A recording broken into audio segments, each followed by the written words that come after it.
Hanggang ngayon nga, hindi pa rin ako makapaniwala na makakagawa ako ng national costume sa Miss Universe Philippines na ire-represent naman ni Batangas. Kaya naman, ang kinausap nila ako ay sobrang saya at galak ko talaga. At ang disenyong ito ay dinesign ni Sir Kenneth Ong. Kaya naman ito, sinimulan ko nang gawin ito agad-agad. Gumawa muna nga ako diyan ng napakagandang corset. At ito nga yung mga materyales na napili ko para gamitin ko pang design dito sa ating gagawing costume for Miss Universe Philippines. At nang makumpleto ko nga yung mga materyales na gagamitin ko, ay sinimulan ko na rin itong ikabit dito sa aking ginawang base dahil nga napaka-excited natin gawin ito at talaga namang ganang-ganan tayong simulan ito ngayon na. At habang dinidikit ko nga dyan yung mga glass stones na iyan, ay nag-trace na rin ako diyan ng mga pagkakabitan ko ng iba mga kolorete dito sa ating gagawing costume. Para pantay-pantay lahat ng ating mga ikakabit, ay syempre kailangan natin ng guide diyan.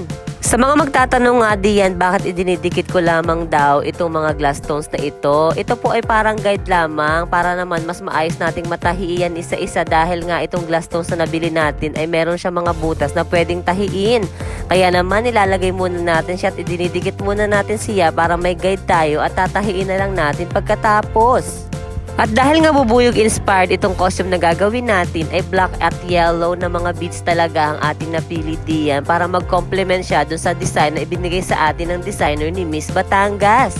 Bawat detalye talaga ng costume na iyan ay maingat na maingat namin idinidikit at itinatahi para masunod namin yung design na ibinigay sa amin. At dahil nga masunurin tayo na craft maker, syempre kailangan nating isabuhay itong design na ito.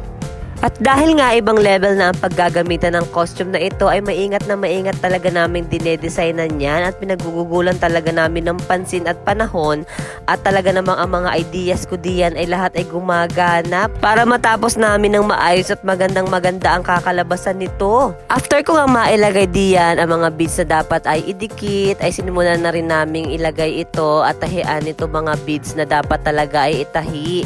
Dahil nga napaka-intricate at napaka-delicate na mga design nitong costume na ito ay talaga namang pinagugulan ko ng pansin at panahon ang lahat ng bawat detalye niyan. At para nga mas bumongga pa siya ay ginamit ko dito yung technique sa pagbibids ko ng mga gowns. At para mas magandang tingnan ay ginamit ko dito sa costume na ito ang mga pagbibids na ganyan para naman napakagandang tingnan niya at talaga namang masasabi mong pinaghirapan at pinagpaguran ang pagdidesign nito.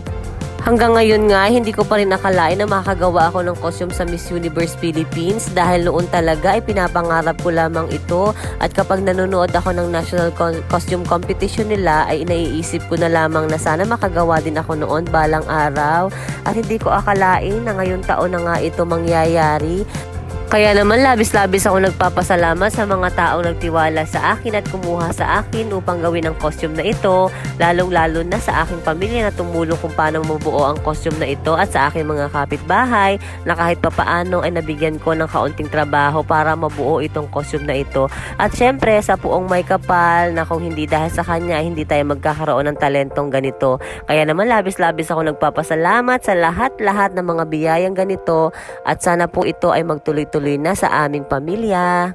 So ayun na nga, habang ginagawa ko itong costume na ito ay talaga namang ini-imagine ko kung ano pa mga dapat kong ilagay at ipagdidikit diyan.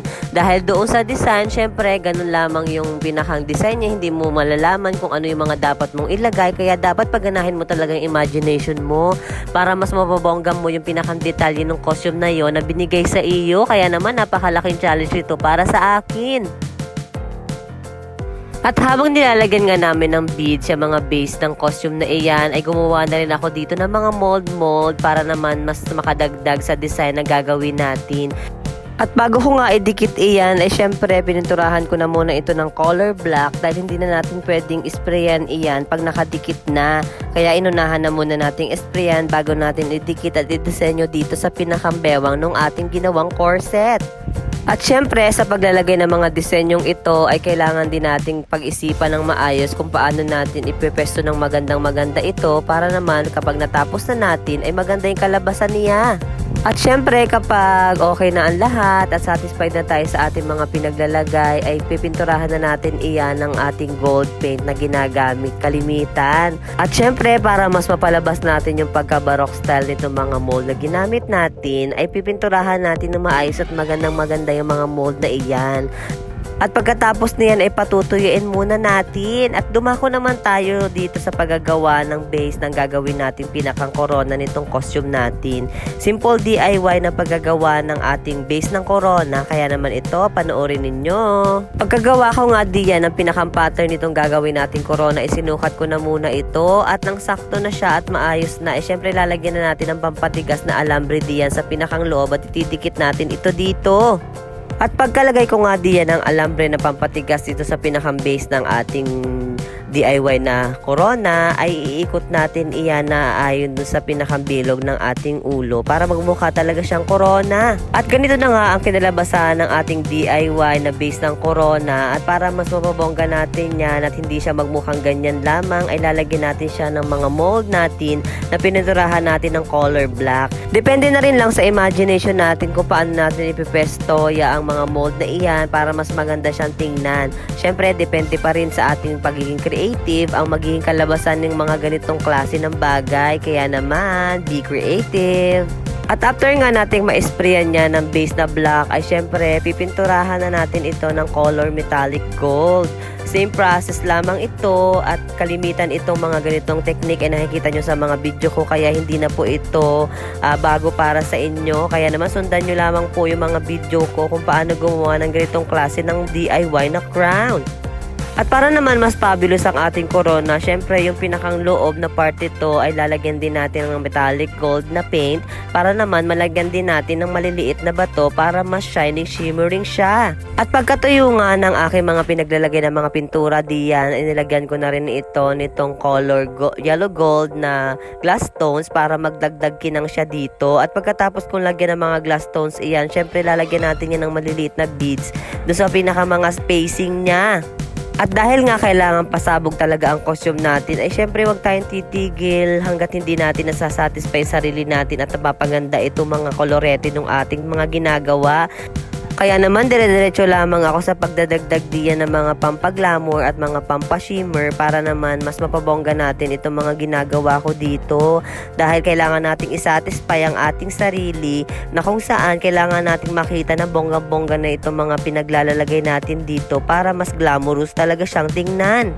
At hindi pa nga diyan natatapos ang paglalagay natin ng design dito sa corona. Syempre yung bawat spacing iyan na medyo dull ay talaga namang nilalagyan pa natin iyan na maliliit na beads para mas makinang talaga siya at wala tayong space na matitira diyan. Medyo matrabaho lang talaga siya pero napakaganda naman ng kinakalabasan.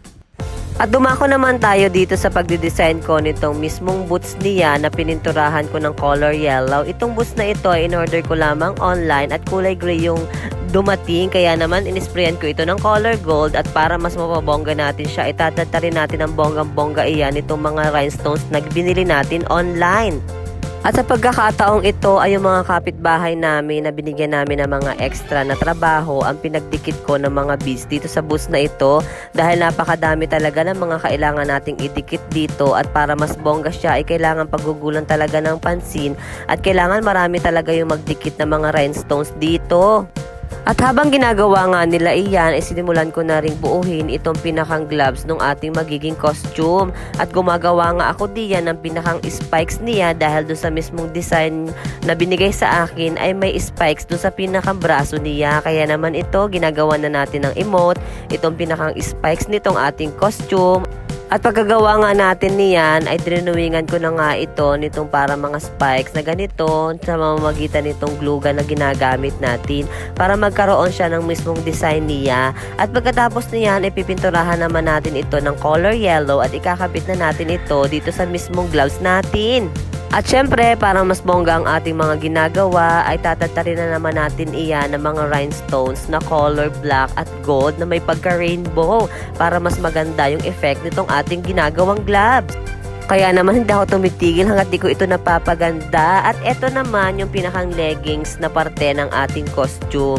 At ito naman ang alalagyan natin ng pinakang design dito ngayon. Gumagawa nga ako ng pattern diyan, naka-shape ng pinakang bahayan ng ating mga bubuyog, lalong-lalo na kapag nasa beehive sila. Yung shape na gano'n ang ating ilalagay dito para mag-complement talaga siya doon sa concept na ginagawa natin. At sa pagkakataong pong ito ay syempre mahaba-haba ang ating video. Kaya naman hinihingi ko po inyong suporta para panoorin yung part 2 ng video na ito. Kaya naman abangan nyo po ang part 2. Salamat sa panonood. God bless!